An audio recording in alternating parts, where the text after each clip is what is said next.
NFL rumors start with Aaron Rodgers. Now, this is the Denver Broncos Green Bay Packers spin on it in the end, because Von Miller, who earlier was like, oh, I love Drew Lock, I love Teddy Bridgewater, and also offered some praise there, isn't really being all that shy about his desire to potentially add Aaron Rodgers, saying, hey, we got the right front office guys to pull off a trade, if one's possible, because right now, that's not clear. The Packers have been telling teams they will not trade Aaron Rodgers. And it's unclear as well if Rodgers will report to training camp. The drama is real between the player and the franchise. And even if he plays for Green Bay this year, I don't know if he's going to be there for the very start of camp. We'll find out that in a couple of weeks. But first, Von Miller's quote. Quote, John Elway, he's done a great job of working the big-time guys before. Paton and DeMarcus and Akib, all these other guys. So if there's a guy to be had, GP, meaning George Paton, the GM, and John Elway are the two to put on it, if it can be done. If it can't, I am comfortable with Drew Lock and Teddy Bridgewater. They've impressed the hell out of me and impressed out of everybody during OTAs. So I'm super excited for those guys. Another year for Drew Lock. I think this will be the time for him to turn it on. So either way we go, it's looking bright for us. Like, I appreciate Von Miller trying to play both sides so he comes out on top no matter what when it comes to the quarterback situation. But one of these three guys is clearly better. That's Aaron Rodgers. It does not mean, however, that he will end up being the team's starting quarterback. So who starts for Denver? Get your votes in for me. Is it Drew Lock? Type in deal. This is about week 1, by the way.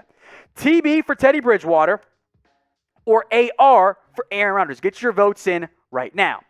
Now, based on the odds, Green Bay is still the heavy favorite to have Rodgers in week 1. Denver's second, then the Raiders, Dolphins, Saints / Washington football team. I still think that for week 1, it's probably Green Bay, but long term, this relationship clearly is not going to be sustained. These two sides, whether it is, this offseason or next year, are heading towards a divorce. There's no amount of marriage counseling that can fix it. They're just differences that cannot be met halfway, which is wild given how freaking good Aaron Rodgers was. He just won MVP. Now you might not have him if you're the Packers. You done messed up somewhere along the way. Now, if you're Denver, if you add Aaron Rodgers, maybe you're not as good as the Chiefs, but you're not that far behind them. Your defense is awesome, by the way. It should be awesome. You've got some young skill talent there. If Denver gets Aaron Rodgers, they are a top 5 team in the NFL. Without Aaron Rodgers, there's a lot of uncertainty about the quarterback situation, right? There's Drew Lock, and he's shown moments of flashes and great play or whatever, but he's just not necessarily an elite quarterback, at least not yet, and has been very inconsistent. Teddy Bridgewater's probably a higher floor, but also probably a lower ceiling at this point. Neither of those guys really strikes fear into you if you're an opposing NFL team. There's some, are we good enough? Are we not good enough? It's not really clear at that point. So whether it's Locke or Bridgewater, Denver's harboring playoff hopes. If they find a way to get Aaron Rodgers, all of a sudden their goals and expectations are just a little bit higher. Let's take a look now at the future of Von Miller. He has chimed in about what he's hoping to do for the rest of his NFL career in a recent interview, saying he wants to play another 5 or up to 7 years in the NFL. That's a pretty long time for a pass rusher, especially since Von Miller did turn 32 in March. I'll also make note, as everyone watching knows, he is coming off a season-ending injury. If Von can play 5 more years, that makes him 37 thereabouts. That's a pretty significant length of time to play in the NFL, especially for a pass rusher. The quarterbacks and special teams are playing longer and longer, but they take less of a beating. Von Miller, an edge rusher, gets hit a little bit more often. But here's what Von Miller had to say. Quote, "I've got a son. He'll be here in about 3 or 4 weeks. I definitely want him to be able to see me play. That's going to take about 5 to 7 years. That's what I have on my heart. That's what I have on my mind. Another 5 to 7 years. Whatever God will give me, I'm going to take it.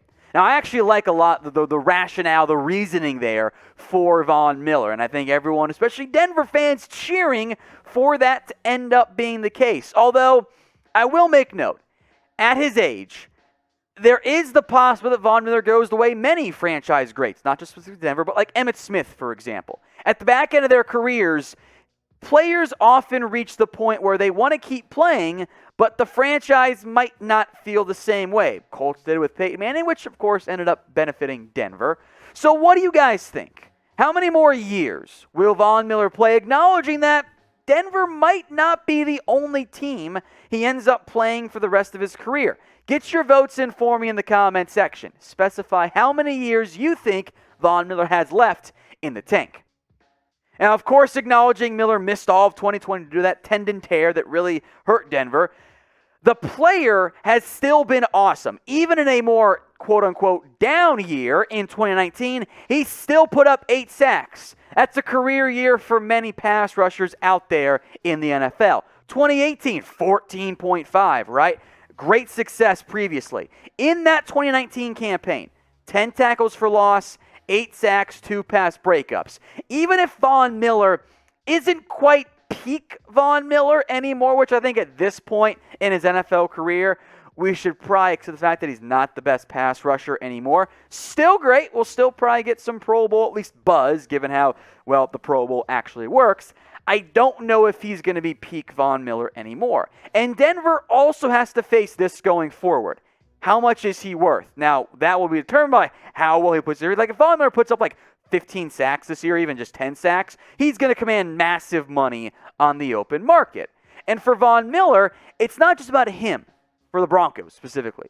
They've also got to pay Bradley Chubb in the not-too-distant future. So now if you're Denver, you're like, okay, well, are we going to pay Bradley Chubb what could be $20 million or more, given the way young edge rushers are getting paid?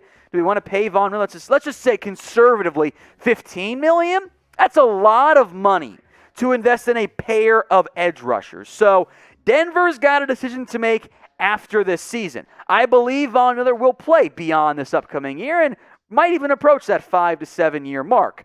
But for Von Miller and Denver specifically, it's a matter of contract cost. Is Von Miller going to be worth to Denver what he'll probably command in the open market? If the answer is no, is Malik Reed ready? Is the Denver Broncos going to go find somebody else? So I do think Von Miller is going to try to play those 5 to 7 years. What I don't know is if it's going to be with the Denver Broncos for the rest of his NFL career.